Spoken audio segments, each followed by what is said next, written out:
একটি ছোট্ট গ্রামে বাস করত একটি বাচ্চা ছেলে, নাম তার রাহুল। রাহুল ছিল খুবই হাসিখুশি ও চঞ্চল। তার সবচেয়ে প্রিয় কাজ ছিল গ্রামের পরিত্যক্ত বাগানে গিয়ে গাছপালা ও ফুলের সাথে খেলাধুলা করা। একদিন বাগানে খেলার সময় সে একটি অদ্ভুত পাথরের টুকরো দেখতে পায়। পাথরটি ছিল একদম আলাদা, মনে হচ্ছিল যেন তার মধ্যে কিছু বিশেষ শক্তি লুকিয়ে রয়েছে। রাহুল পাথরটি তুলে নিয়ে তার বাড়িতে চলে আসে।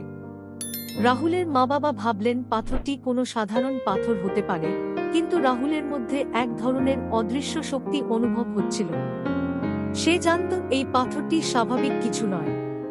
এক রাতে সে পাথরটি হাতে নিয়ে একটু গভীর মনোযোগ দিয়ে সেটির দিকে তাকায়।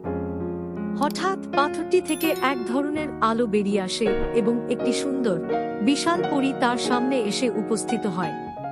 পরীটি বলল, ধন্যবাদ রাহুল, তুমি আমাকে মুক্ত করেছ। আমি তোমাকে 3টি ইচ্ছা পূরণের সুযোগ দেব। রাহুল অবাক হয়ে বলল, 3টি ইচ্ছা? তবে কি আমি যা চাই তা পেতে পারব? পরী হেসে বলল, হ্যাঁ, তবে তোমার ইচ্ছাগুলো হবে এমন কিছু যা পৃথিবীর ভালো হওয়া নিশ্চিত করবে। রাহুল প্রথমে ভাবল। এরপর সে বলল, আমি চাই সবাই শান্তিতে থাকুক, পৃথিবী থেকে দুঃখ যন্ত্রণা শেষ হোক। পরী তার ইচ্ছা পূর্ণ করল। পরের 2টি ইচ্ছা রাহুল খুব যত্নে ভেবেছিল। প্রথম ইচ্ছার পর পৃথিবী সত্যিই বদলে গেল। যুদ্ধ, ক্ষুধা সবকিছুই কমে গেল, সবাই শান্তিতে বাস করতে লাগল।